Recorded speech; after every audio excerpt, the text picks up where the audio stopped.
Pessoal, quando nós analisamos a questão do propósito reencarnacional que trago, isso nos remete a algumas reflexões que envolvem o projeto que foi feito no astral para a nossa encarnação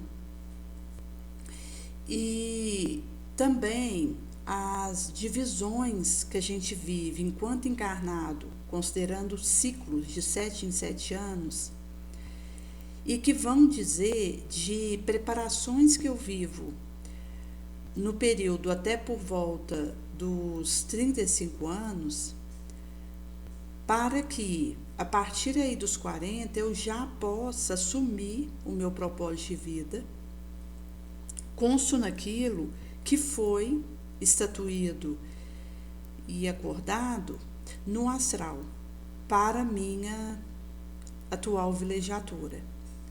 Por isso que existem experiências que nós vamos viver aí dos 20 até os 40, que vão nos preparar, nos forjar para assumirmos o nosso propósito, enquanto aí o trabalho que nos compete, mormente aí a partir dos 40.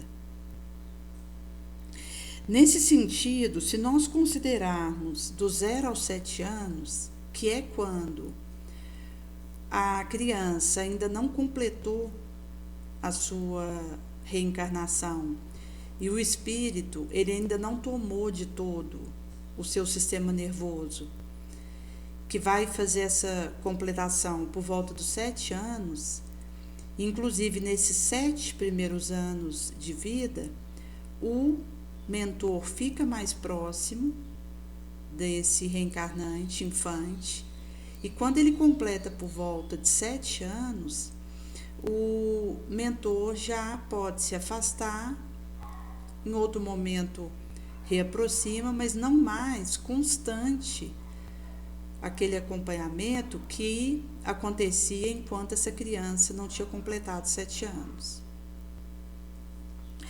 E isso vai dizer de um ciclo inicial onde a criança ela está mais voltada para a família. Depois dos 7 ao 14, ela tira o olhar da família e coloca na escola.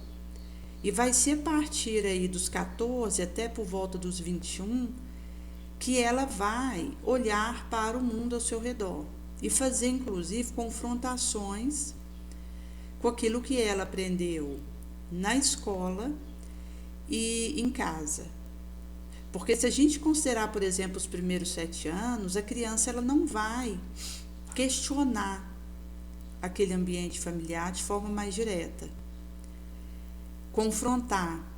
Também, considerando do 7 ao 14, isso não vai acontecer em relação ao ambiente escolar, porque a partir do momento que ela muda o foco de casa para a escola, ela já vai fazer algum confronto e alguma análise mais elaborada em relação a dentro do seu lar.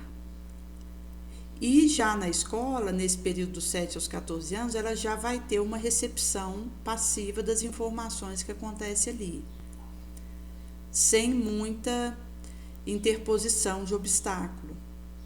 Por isso que o 0 aos 14 anos é um período importantíssimo para a evangelização nas casas de espíritas e mesmo na religião que for, porque é o período que o espírito ainda está maleável para receber instruções, educações que vão auxiliá-lo moralmente, porque a partir do momento que entra aí os 14 anos, que vai até por volta dos 21, esse adolescente, ele já vai estar aí com o olhar para os locais em que ele está convivendo, fora da escola e de casa, porque ele já passou por esses 2 primeiros locais e agora ele expandiu a visão dele de mundo.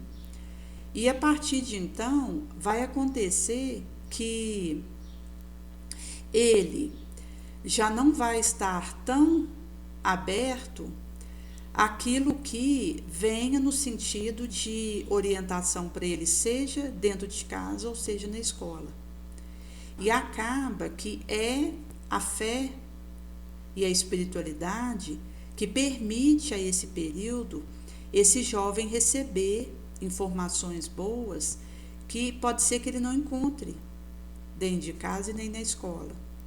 E, inclusive, ele conseguir falar de uma série de questões que está em ebulição dentro dele nesse período e que ele precisa ter alguém para partilhar aquilo que ele vive e poder, a partir dessa troca de figurinha, fazer novas fermentações e resoluções para esse período da sua vida. Inclusive se protegendo de muitos riscos, porque a instrução ela é libertadora, porque ela nos ajuda a fazer escolhas melhores e nos protege de quedas, de adoecimentos e de atitudes que depois nós nos arrependeríamos. E, inclusive, em lamentos desnecessários que nós poderíamos ter evitado e não evitamos porque não recebemos a instrução naquele período. Por isso que geralmente o período aí de 14 a 21 anos, ele é importante e precisa ser aproveitado nos areais espíritas para fazer a evangelização infanto e juvenil, porque além do evangelho no lar, esse adolescente e essa criança precisarão aí estar dentro do centro espírita recebendo a evangelização infanto, juvenil e a convivência com os outros ali da sua idade, também com os outros integrantes daquela casa que interajam mais diretamente com ela. Aqui a gente considerando aí dos 7 aos 14 anos já pré-adolescente, do 0 aos 7 anos ainda criança, mas considerando de 0 a 14 anos, esse período é basal para receber a evangelização infantil no centro espírita e depois dos 14 ao 21 a evangelização juvenil.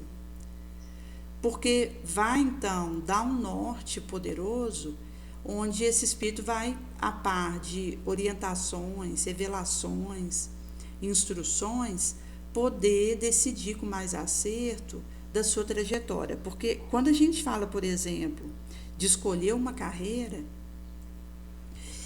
isso não deve se basear no gosto, pelo gosto em fazer algo. Então, às vezes, a pessoa gosta de julgar banco imobiliário.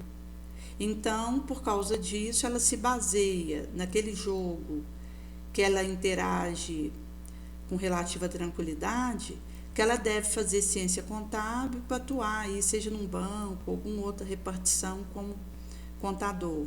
Isso é um erro, porque quando a gente vai escolher a área que nós vamos atuar, na verdade, nós precisaremos ter em mente aquilo que é o dom, o talento que a gente tem e a habilidade diferenciada, porque isso tem a ver com o nosso propósito reencarnacional, porque entrar num corpo de carne é muito trabalhoso. São muitos ceareiros do bem desencarnados que participam da elaboração do nosso corpo orgânico, do nosso mapa reencarnacional, e é um trabalho que demanda energia, tempo e labor mesmo, de vários benfeitores que participam disso conosco. Por isso que o nosso mapa reencarnacional, enquanto nosso propósito dessa atual vilegiatura, ele é programado de maneira a otimizar tempo, trabalho e energia, para que não haja desperdício e para que esses anos que a gente for ficar aqui, a gente tenha um máximo de aproveitamento em mínimo tempo, enquanto aí aqueles que nós permaneceremos aqui no corpo de carne.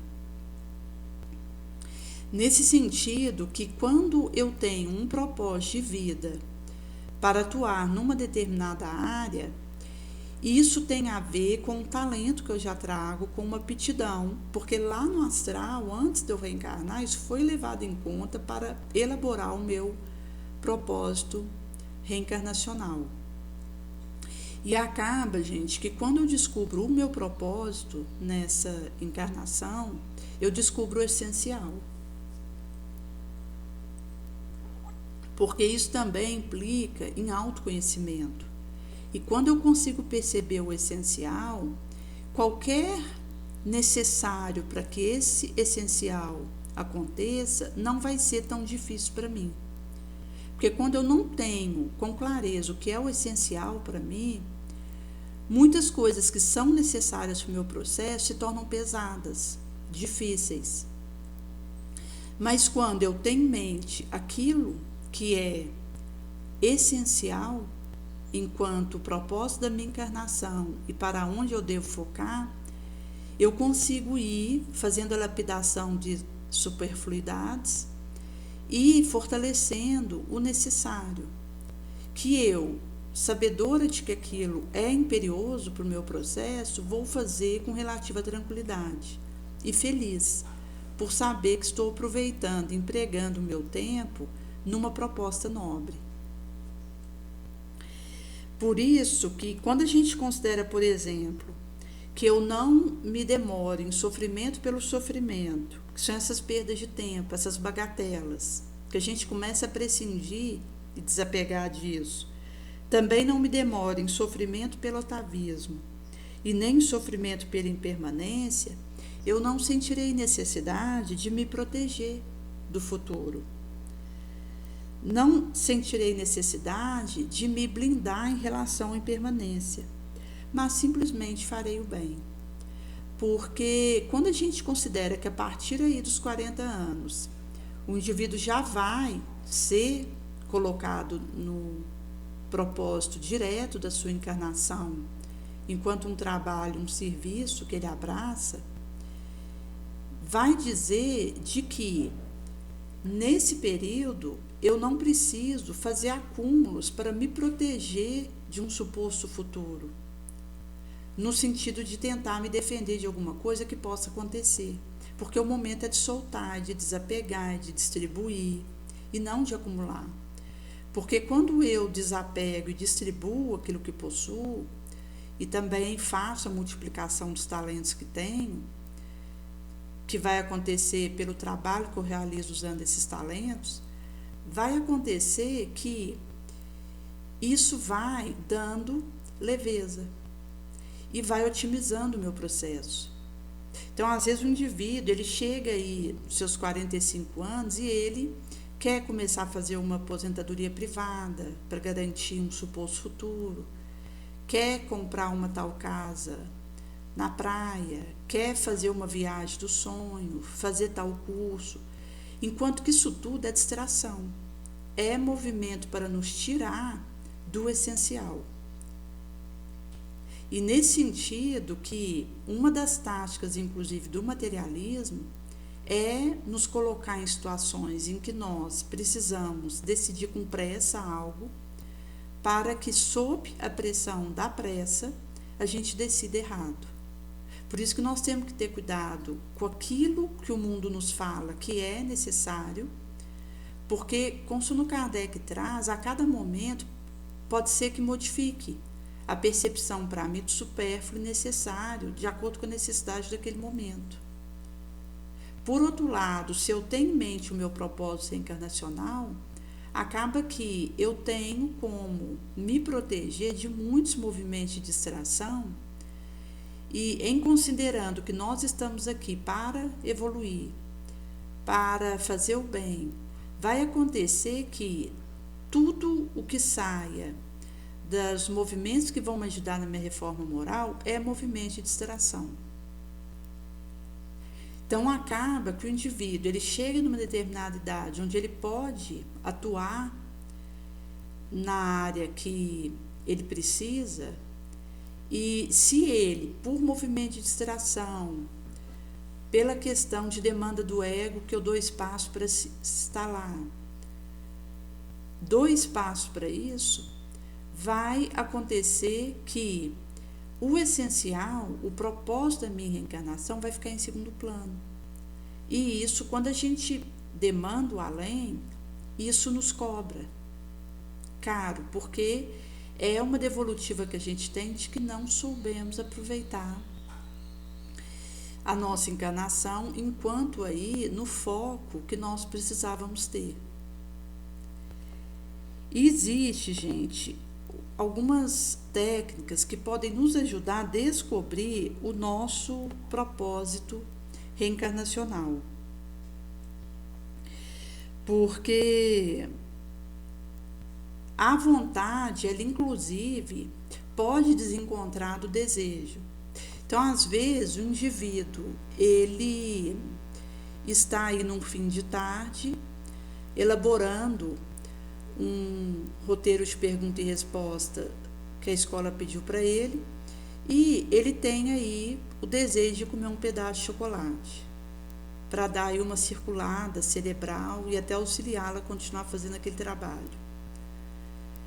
Acaba que o desejo dele é comer aquele chocolate ali com teor maior de cacau, que vai dar essa circulação mental para ele, normalmente a partir de 50% esse teor de cacau, para ter o benefício do cacau. E ele, ao sentir o desejo de comer esse pedaço de chocolate, a vontade dele está naturalmente alinhada com esse desejo, porque ele tem a vontade de terminar aquele trabalho que ele está fazendo, e o desejo dele de comer o chocolate vai atender a vontade dele de terminar mais rápido o trabalho, porque ele vai ficar mais alerta. Mas, quando a gente considera, por exemplo, que o indivíduo ele está deitado, acorda de manhã e abre o olho. Nesse momento, eu posso ter a vontade de levantar para poder fazer as coisas da demanda do meu dia, ou eu posso, mesmo com essa vontade de levantar para poder atender aquilo que eu preciso, desejar permanecer na cama, esperando o sono esgotar, em que a gente fica ali mais um tempo e acaba que passa mais 5 minutos, a gente dorme novamente e aí vai mais 3 horas na cama. Enquanto que se eu tivesse, no momento que eu abri o olho, tido uma vontade mais firme de levantar logo, eu teria ajustado o meu desejo a essa vontade. Então, mesmo que a priori o meu desejo era permanecer na cama, eu passo a desejar levantar, porque a vontade poderosa, ela alinha o desejo a ela. Então, na verdade, nós precisamos ter uma vontade forte o suficiente para alavancar o nosso desejo naquela direção. E quando a gente fala de direcionar o nosso desejo, é as vitórias que a gente vai conseguindo fazer em nós, que tem a ver com aquilo que nós precisamos combater de mazela moral em nós. E que inclusive está ligado ao trabalho que nós realizamos. E nesse sentido que, a par então dessa percepção, eu vou procurar de boa mente distribuir os benefícios do meu suor, porque tenho claro para mim aquilo que é essencial, aquilo que importa, então com isso eu vou conseguindo divisar aquilo que não é. Inclusive, gente, em época de rede social, às vezes o que é necessidade para o outro pode ser supérfluo para mim e vice-versa. E nesse sentido que, quando a gente fala desse discernimento, isso vai precisar passar pelo crivo desse bom senso e, ao mesmo tempo, dessa vigilância para que nós consigamos permanecer no foco. O Chico, por exemplo, quando a gente vê a caminhada que ele fez aí de mais de 70 anos na mediunidade ínclita, com mais de 500 livros que ele houvera deixado, ele conseguiu ter foco, que foi consequência de uma disciplina que ele tinha, que tem a capacidade de transformar nossos hábitos e adequar isso ao essencial. Porque quando eu realmente tenho vontade de focar no essencial, eu vou ter uma disciplina que me permite adequar, submeter a minha rotina, os meus hábitos, àquilo que é essencial. E nesse sentido, vai sendo possível, então, a gente, a partir do trabalho no bem mesmo, e vencendo nossa mazela moral, e não apenas estudar o Espiritismo, mas praticá-lo onde quer que estejamos, que são as duas asas, o amor e a sabedoria. Essas duas asas precisam, de alguma forma, estar atentas para nós, porque ao mesmo tempo que eu preciso estudar a doutrina espírita, eu preciso praticar a caridade, que são aí essas duas asas que vai nos permitindo esse processo evolutivo importante, até que um dia nós adquiramos o sentido que nos permitirá compreender e ver a Deus, que é aí ainda muito distante de nós, mas enquanto um local para onde nós estamos rumando, considerando aí uma destinação. Porque isso implica o desenvolvimento de um sentido que nós ainda não temos.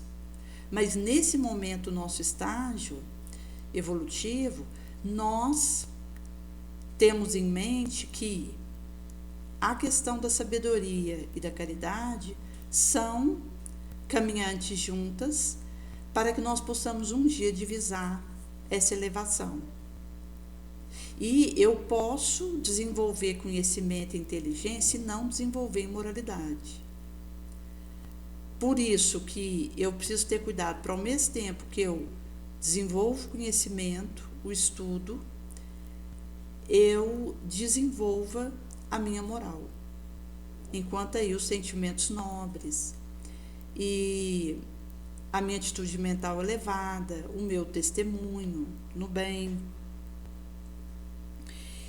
E acaba que existem aí elementos de degradação que podem corroer os nossos centros de força, que vai se refletir sobre as nossas materiais células. Por isso que quando a gente fala da disciplina, das nossas emoções, da nossa casa mental, isso implica em nós dizermos não para paixões que nos desarmonizam com a realidade, porque a gente acaba caindo numa ilusão, numa mentira, numa falácia. E isso, se consumado, vai nos colocar como intoxicados por mentais emissões daqueles com os quais convivemos, que possam estar no mesmo campo de desequilíbrio que nós. E Kardec, ele já trazia para aqueles que estavam desejosos de fundar centros espíritas e pediram para ele dar algumas orientações nesse sentido, sobre a necessidade de nós nos acautelarmos daqueles que iriam tentar obstar o avanço do espiritismo. E, inclusive, porque a gente sabe que quando alguém consegue arregaçar a manga e fazer o bem, acaba que ela é assediada pelos obsessores. Então, às vezes, o indivíduo ele questiona por que ele está sendo assediado moralmente se ele está fazendo levação de auxílio aos outros. E, nesse sentido, essa realidade se dá porque exatamente pelo fato do indivíduo estar produzindo bons frutos, é que ela vai ser mais assediada pelas forças trevosas, mais sacudida. É como uma árvore. Quanto mais frutos bons ela tem, mais alguém vai lá e sacode ela para que possa cair ali os frutos dela e a pessoa possa se alimentar desses frutos. Ou mesmo puxar ela para baixo para que o fruto lá em cima desse ela consiga arrancar. Enfim, a questão da nossa produção no Nobre vai dizer, inclusive, de um assédio que nós vamos sofrer devido a isso, mas que nós não devemos temer, porque Jesus vai à nossa frente. E só lobo cai em armadilha para lobo. Porque acaba que Jesus, ele sabe defender as suas ovelhas, mas ele pede de nós prudência e simplicidade. Então, quando a gente fala a questão da circunspecção, da cautela, da vigilância, da oração, são aspectos aí que vão nos ajudando a fazer essa trajetória. Porque existem, por exemplo, alguns fenômenos de absorções desse tipo que são suscetíveis de ocasionar perigosos orgânicos desastres, mormente quando os interessados não têm vida de oração, cuja influência benéfica pode anular males inúmeros. Então, Jesus mesmo já nos dizia que a questão da prece, ela é uma proteção vibratória, mas a prece feita de coração. É aquela prece que eu rezo e procuro sinceramente colocar aquilo em prática. Porque se eu apenas falo frases decoradas e aquilo não tem uma repercussão num desejo ardente, sincero de auxiliar outrem, acaba que são palavras ao vento. Mas a verdadeira oração é aquela que é consequência do meu suor na tentativa de me vencer, de me melhorar, que é um processo contínuo, porque eu preciso hoje estar melhor que ontem e amanhã estar melhor que hoje. Por isso que é uma imperiosidade de urgente elevação, para que as nossas obras possam fazer esse elevacional no mesmo ritmo. E a importância de equilibrar o campo das nossas emoções. Porque se eu me entrego a inquietações, a aflições, a perturbações, a esgotamentos e a opressões, acaba que eu não vou estar apta para oferecer forças construtivas a quem quer que seja. Porque mesmo quando a gente fala de uma instrumentação útil, se eu faço desperdício sistemático das minhas vitais irradiações, eu não estou apta para oferecer quando for necessário. E nesse sentido que a gente acaba se tornando um canal que não responde pelas interrupções havidas. Nesse sentido que, se nós considerarmos o fechamento a ser generadoras ideias, fugindo às leis de cooperação, vai me fazer experimentar suas consequências legítimas.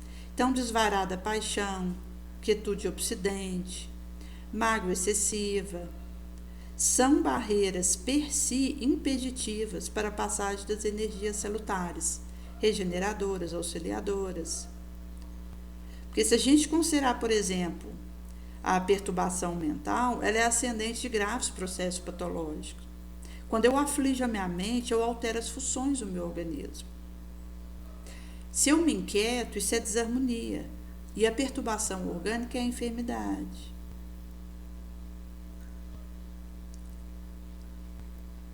Por isso que, quando a gente considera a questão do descoberta do meu propósito, existe um exercício de nós colocarmos aí num papel aquilo que eu realizo, seja no âmbito familiar, no âmbito pessoal e no âmbito da espiritualidade. Ali na casa espírita, as atividades que são ligadas à espiritualidade, a um trabalho no bem, mesmo que fora da parede espírita. Nesse sentido, coloca no papel, primeiro as atividades que você realiza pessoalmente, você, depois as atividades que você realiza no âmbito da sua parentela, ali com eles, para eles, e depois as atividades que você realiza questão da espiritualidade, que então, seja fora ou dentro do centro espírita, as atividades que você está imersa nelas, como esse labor nobre. Depois, você vai colocar para cada uma desses 3 aspectos o para que você exercita isso. Então, as atividades que você faz no âmbito pessoal, você coloca, depois de citar essas atividades, você coloca o para que você faz elas. A mesma coisa as atividades no âmbito familiar, depois de você citar elas, você coloca o para que você as faz. E, por fim, as atividades no âmbito espiritual, depois de você citar elas, você coloca o para que você as realiza. Depois de você colocar essa segunda parte, você vai colocar uma terceira parte, onde você vai trazer a palavra mais importante para cada um desses 3 aspectos. Então, no âmbito pessoal, qual a palavra mais importante que você usou para poder citar o que você fazia e para quê? E precisa ser um verbo. Mesmo que você pôs ali, no âmbito da sua espiritualidade, distribuição de pães, você pode pôr ali, se você considera esse verbo distribuir o mais importante, você pode pôr ele como a palavra mais importante utilizada, mas aí, em vez de pôr distribuição, você põe distribuir. E aí você coloca a palavra mais importante, tanto no âmbito pessoal, quanto no âmbito familiar, quanto no âmbito espiritual, daquilo que você houver citado. E aí você cria uma frase, usando esses 3 verbos. Essa frase que você criar, usando os 3 verbos que você elencou em cima, vai dizer do propósito da sua reencarnação. Então, você poderia escrever: eu reencarnei para ser útil, auxiliando no equilíbrio e na harmonização do próximo.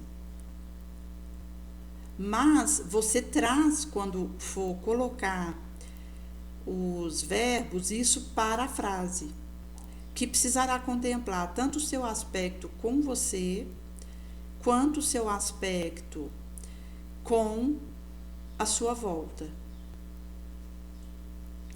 E a partir disso, você, depois no subsequente, vai colocar a atividade que mais te ajuda a realizar esse propósito da sua encarnação. E quando você colocar essa atividade, pode ser dentro do centro espírita ou fora, mas ligada aí ao âmbito da espiritualidade e, portanto, ligada àquele centro espírita. Porque às vezes o indivíduo pode fazer uma atividade paralela, como gravar uma live, que para ele é a atividade que mais o ajuda a realizar o seu propósito de vida. E nesse sentido, que mesmo que não seja dentro do centro espírita, mas está ligado ao que é mais importante para o auxiliar a realizar o seu propósito de vida. Então, depois que o indivíduo coloca a atividade que mais o ajuda a realizar o seu propósito de vida, coloque no subsequente o que mais te nutre nesse trabalho e aquilo que mais te enfraquece nesse trabalho. Então, você poderia colocar: o que mais me nutre é a possibilidade de, mesmo à distância, interagir com outras pessoas e ajudá-las. O que mais me enfraquece está ligado à vulnerabilidade de levar alguma informação distorcida naquilo que estou entregando, distribuindo. Porque a gente vai conseguindo também perceber como otimizar essa atividade que a gente faz a partir daquilo que mais nos nutre nela. Também a gente vai percebendo como minimizar o que acontece nessa atividade devido à percepção daquilo que mais nos enfraquece. Porque quando eu percebo o que mais me enfraquece nessa atividade, eu vou conseguindo ver formas de minorar esses enfraquecimentos que isso possa me trazer. E, por outro lado, vou fortalecendo o que me nutre e, portanto, me auxilia a realizar essa atividade, que per si é aquela que mais me ajuda a realizar o meu propósito de vida. Então, nós colocaremos que qual é a questão moral que eu mais preciso melhorar e que o Espiritismo pode me ajudar nisso. Evitemos colocar tipo orgulho, egoísmo, porque são situações que a gente sabe que são as chagas nossas enquanto humanidade terráquea. Não que nós não possamos colocar isso, mas coloquemos algo mais específico nosso. Enquanto olhando para o nosso processo, o que é um aspecto em nós, enquanto da nossa moral, que a gente mais precisa combater, vencer aquilo, melhorar, e que o Espiritismo possa nos ajudar nisso.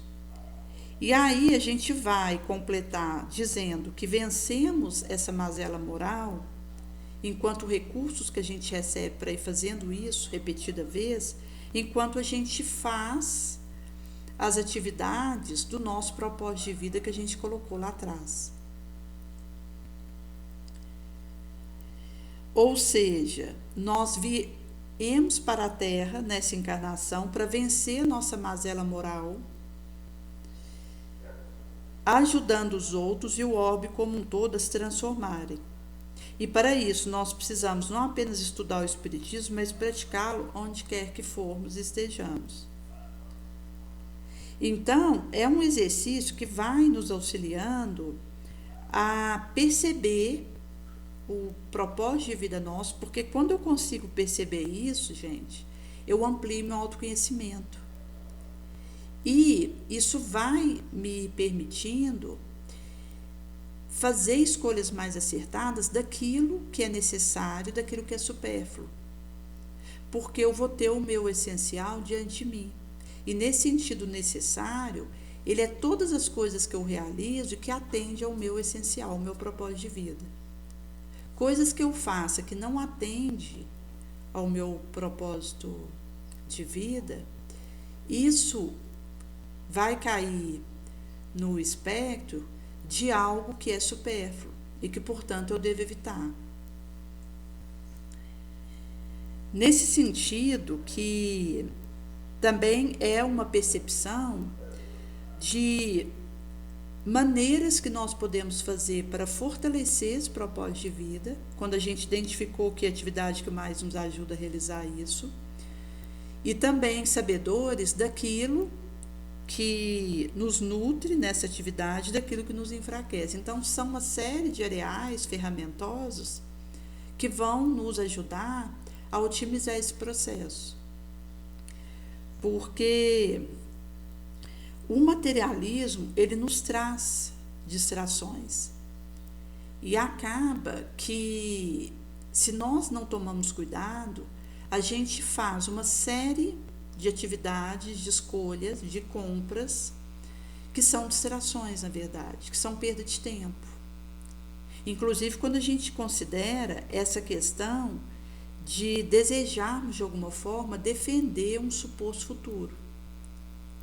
Porque no momento que nós já estamos mais preparados para assumir um trabalho, que é a partir aí dos 40 anos, porque dos 20 aos 40 o espírito acaba que está nas atividades que ele faz, sendo preparado para assumir o que ele vai precisar fazer.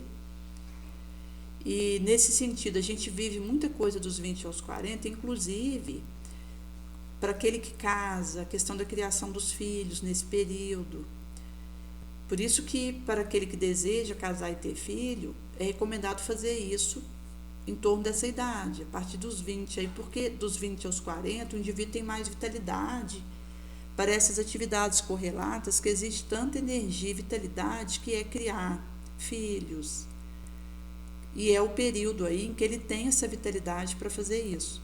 Agora, para aquele que não tem o chamado para o matrimônio, é porque ele está sendo chamado a outras atividades que, da mesma forma, vão prepará-lo para aquilo que lhe será confiado a partir dos 40 e que precisa de uma vitalidade dessa idade dos 20 aos 40 para ele ser forjado para receber aquele trabalho.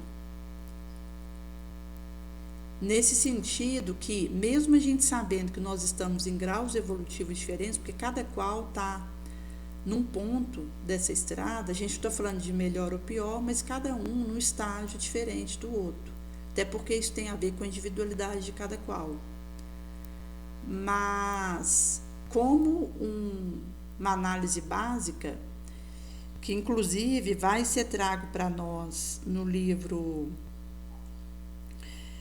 Tomar a Vida nas Próprias Mãos, em que essa escritora, ela nos fala um pouquinho dessas divisões de ciclos de 7 em 7 anos, e que vai nos esclarecer esse processo que nós vivemos enquanto aqui encarnados e que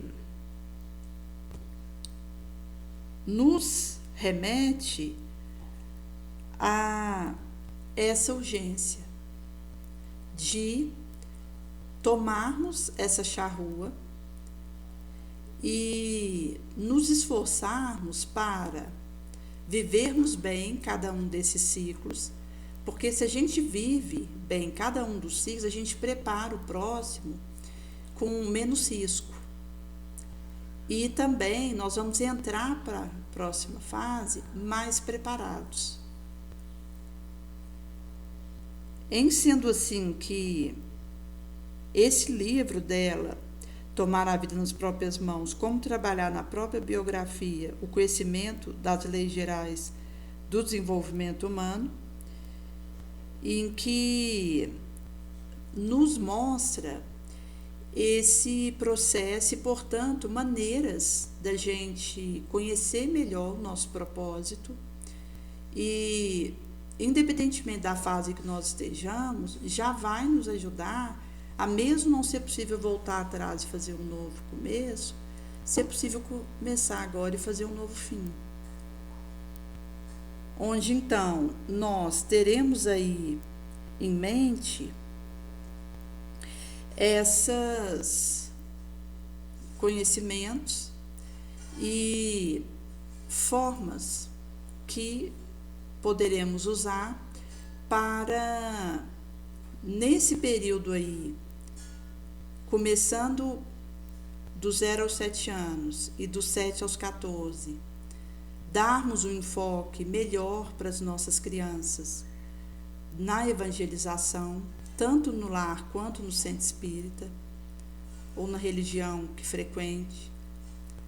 Dos 14 aos 21, encaminhar esse adolescente, esse jovem, para a evangelização juvenil no centro espírita e continuar realizando o evangelho no lar. Quando a gente fala aí dos 21 aos 40, que é um período aí em que isso vai aclarando para nós,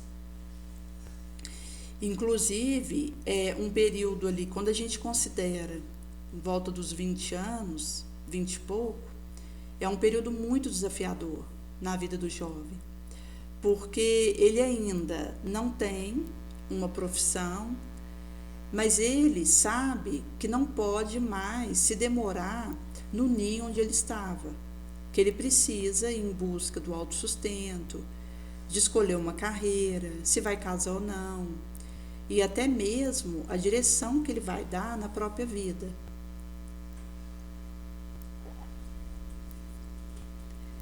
Por isso que é um período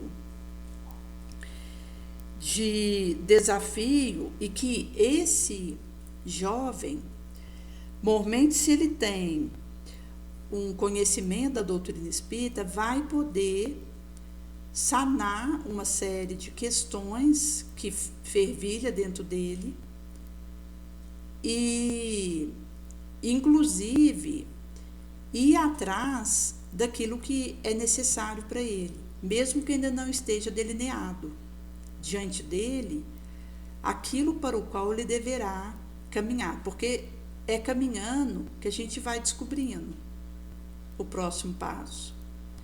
Então, esse jovem, ele precisa ter um êmulo para não desistir, para dar seguimento ao propósito de vida dele, mesmo que isso ainda não esteja aclarado, porque nessa idade não está. E ele então precisa dessa decisão, que se ele tiver uma orientação eficiente, ele vai escolher com base no seu talento, no seu dom. E nesse sentido que vai ser possível ele, ao focar a partir dessa questão do talento e do dom que ele traz, ele fazer uma escolha que então vai acompanhá-lo aí ao longo da sua trajetória. E às vezes, quando o indivíduo chega, por exemplo, nos 50 anos, que é um momento aí de revisões importantes, o indivíduo às vezes acha que precisa mudar alguma coisa externa, como fazer um outro curso, diferente da área que tinha feito, separar, se for casado, ou mudar o setor de ação que estava trabalhando na Leira Espírita, mas às vezes ele não vai mudar por fora, vai continuar da forma como já estava sendo feito por ele até aqui.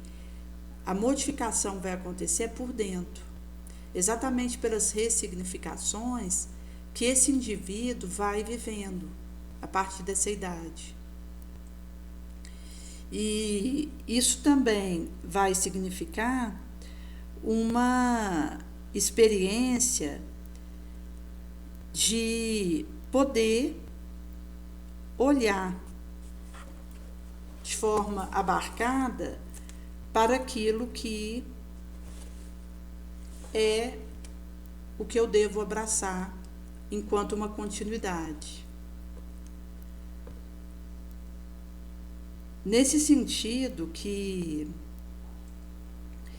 nós precisaremos, de fato, fazer essa escolha das ações elevadas aos quais nós daremos continuidade a elas enquanto uma confirmação daquele propósito que a gente trouxe até aqui. O Chico, ele, numa entrevista que ele tinha trago, disse que o propósito de vida dele estava ligado aos livros. Inclusive, quando ele houvera feito a materialização, enquanto aí um trabalho no centro espírita que ele estava participando, mesmo que não diretamente, fazendo e realizando, mas enquanto as sessões que aconteciam nesse centro espírita, houve um momento que Emmanuel falou para ele que ele estava proibido de continuar aquelas sessões que traziam materializações, porque o objetivo da tarefa dele era com o livro espírita. Então, um espírito de escola que saiu vitorioso daqui moralmente, que dedicou aí mais de 70 anos da sua vida nessa doação na mediunidade com Jesus, o propósito de vida dele era a psicografia dos livros espíritas, conforme Emmanuel aí vai trazer para ele. Então, acaba que quando o indivíduo tem essa clareza, ele deseja continuar nisso pelo resto dos seus dias. E o Chico dizia isso.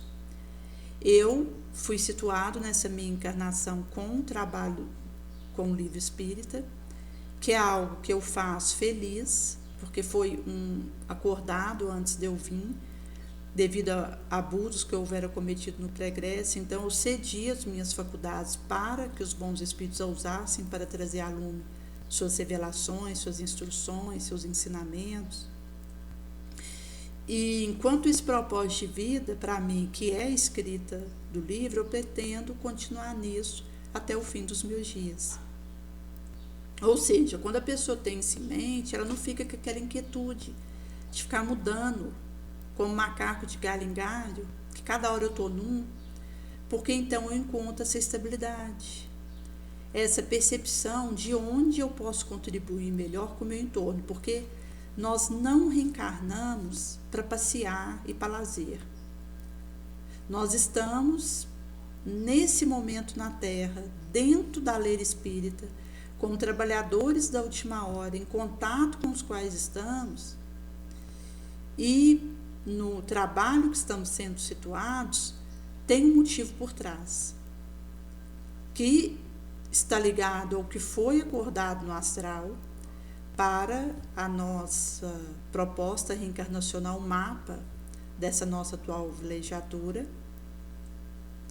E lá no astral isso já foi combinado e que por isso o acaso não preside esses processos. Nós estamos nesse momento com essa tarefa confiada a nós por um motivo grave e que nós precisamos atender a esse trabalho com Jesus com nobreza e severidade, se a gente não quiser tombar na luta e sair derrotado moralmente daqui. Porque existem compromissos que nós trazemos de, em oferecendo os nossos talentos a serviço do globo, a partir desse caminho mesmo, conseguirmos melhor vencermos as nossas mazelas morais.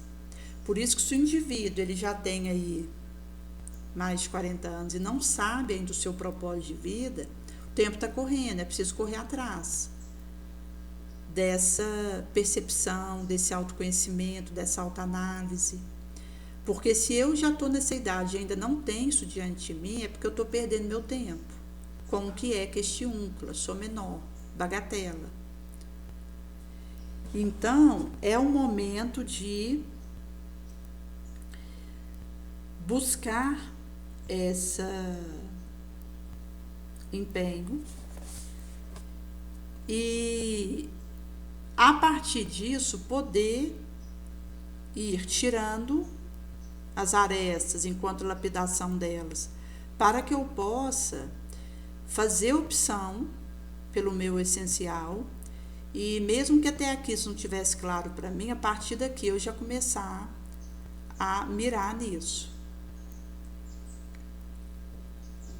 Porque se o indivíduo, ele nessa idade, ele ainda não tem uma percepção do seu talento aplicado corretamente e de aceitar fazer esse aprimoramento das suas possibilidades no serviço com Jesus, acaba que o tempo ele vai escorrendo, a ampulheta do tempo, veloz, e logo pode soar o seu momento de voltar para o astral.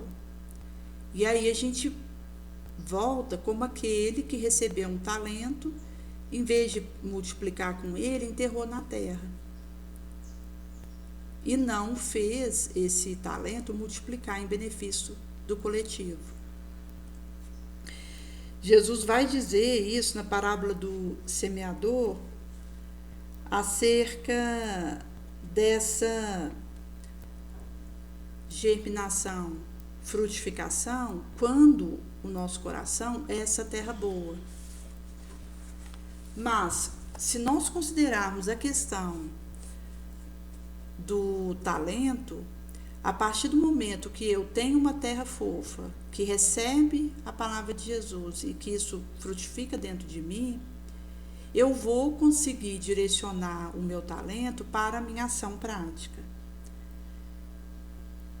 Porque também não vai adiantar eu ver o meu talento por ver. Eu vou precisar, sabendo daquilo que eu tenho facilidade, eu tenho uma aptidão para aquela gênero de serviço, eu transformar isso no trabalho, no setor de ação, onde eu vou colocando isso em prática, também ao mesmo tempo fazendo isso levar a boa nova a todo o Evo. E nós temos que ter cuidado, porque quando a gente fala, por exemplo, da construção das ideias materialistas, que diz que depois daqui é o nada, e que antes de nós entrarmos aqui foi o nada, o indivíduo ele vai olhar uma dificuldade que ele viva, por exemplo, de uma depressão grave. Se ele está no menos 50, por estar com aquela depressão, Se ele vier desencarnar, ele vai para o zero. Então ele entende que é mais vantajoso ele desencarnar e ir para a posição zero do que ele continuar aqui, porque isso seria ele ficar no menos 50. Então, a ideia materialista, ela estimula a eutanásia, aborto, suicídio, porque o indivíduo entende que aqui ele está numa condição negativa, e se ele vier desencarnar, ele vai para o zero, então ele melhora a situação dele. Enquanto nós sabemos que para alguém que está numa doença terminal, cada segundo de sofrimento é importante para aquele espírito que está ali, porque o acaso não acontece. Para o indivíduo estar ainda encarnado, mesmo que no tubo, numa doença terminal, numa condição derradeira, ele precisa viver aquela experiência. Se eu vou lá e interrompo isso sob qualquer pretexto, eu estou prejudicando experiências que seriam boas para esse indivíduo e que ele deixa de viver, mesmo que num momento de dor. Por isso que nós precisamos combater as ideias materialistas. Porque se um indivíduo imbuído dessas ideias percebe que ele nasceu numa favela, enquanto um colega dele da academia nasceu num bairro de mansões, ele vai entender que a injustiça é graça, que ele foi preterido. E aí, sob essa percepção, ele vai se inflamando de rancor, de revolta, até que uma hora ele pode encabeçar ou participar de um populacho de rebelião e levar malefícios de diverso porte à sociedade na qual ele se movimenta. Por isso que a ideia materialista ela é tão perigosa, porque ela insufla uma série de ideias correlatas e de atitudes correlatas que vêm dela, que faz parte do seu cortejo, inclusive loucura, neuroses, psicoses, porque o indivíduo ele não encontra alento e consolo que a espiritualidade nos traz, que a fé em Deus nos traz. Nesse sentido que, quando eu, de forma pura, desejo transmitir a boa nova, vai acontecer que eu vou ter mais poder de atrair o bom espírito e de afastar o espírito mau. Agora, na impureza e no menoscabo dessas insanas oportunidades, vai acontecer que o bom espírito me despreze e o mau espírito não me temerá. Então, para trabalhar na leira do bem, seja no setor de ação que for, porque isso vai depender do propósito reencarnacional do indivíduo, eu preciso cultivar a pureza, bondade, boa vontade, precisarei revelar determinadas qualidades de ordem superior, certos conhecimentos especializados, manter um padrão superior de elevação mental contínuo, porque isso é imperioso para exteriorizar radiante faculdade. Ter um domínio grande sobre mim mesma, espontâneo equilíbrio de sentimento, acendrado amor a outrem, alta compreensão da vida, profunda confiança em Deus, em mim mesma, fé vigorosa e uma vontade ardente, firme de acertar. E ao mesmo tempo um desejo ardente e firme de auxiliar. Então, é uma incementação que não está focada em eu registrar o que eu estou feito. Porque isso vem, em última instância, é de Jesus mesmo, é dele que promana a bênção. Que, apesar de nós, nos utiliza em dar trabalho, porque ele sabe que eu que preciso do trabalho no bem para, através desse trabalho, vencendo a mim mesma. Porque o indivíduo que está com a mão na massa do trabalho nobre, ele vai conseguindo vencer as suas imperfeições. Ao passo que se eu me fecho, eu caio na minha sombra de vez. E então, Jesus, sabedor de que eu que preciso desse trabalho, ele me confia E na pauta da minha boa vontade, do meu esforço, do meu devotamento, ele vai me capacitando. Por isso que nós estamos nessa vibração do ato simples em sementar a boa semente. Nessa sabedoria, prudência e circunspecção, que não fia aparência, doa porta dentro da alma, que é uma voluntariedade imperiosa na obra de cada pentelésimo, que vai levando esse estreitamento de feixes, cujo nos habitará moralmente, menos erro, mais acerto. Agora, quando a gente leva a efeito a construção da boa vontade, inspiração, o leal trabalhador compreende a necessidade do desenvolvimento daquelas qualidades nobres, visando o conhecimento da sua tarefa para o crescimento desse labor em valores positivos e eternos. Porquanto, em contato incessante com os benfeitores desencarnados, a deles se valerem na missão de amparo a outrem, recebe sugestões indiretas de aperfeiçoamento que o erguem a posições mais elevadas. Não abandona os irmãos na carne ao sabor dos circunstanciais, mormente quando eles procuram cooperação precisa por meio da prece. A oração que eleva o nosso nível mental, enquanto confiante criatura, crente no divino poder, favorece o intercâmbio entre as duas esferas, facilitando a tarefa de auxílio fraternal dos maiores desencarnados. Imensos exércitos desses trabalhadores encarnados se movimentam em toda parte, em nome do Pai. Em sendo assim, o encarnado de bem encontrará, depois da morte do corpo, novos mundos de trabalho, que o esperam e onde, infinitamente, desenvolverá amor, sabedoria, de que possui germes no imal do coração. Por isso que essa proposta, ela traz para nós sobre uma elevação de atitude mental. Ao mesmo tempo, eu vou trazer em mente o meu propósito de vida, que é o meu propósito reencarnacional, e de posse disso, eu vou fazendo o ajuste do resto para atender isso, porque isso é o essencial.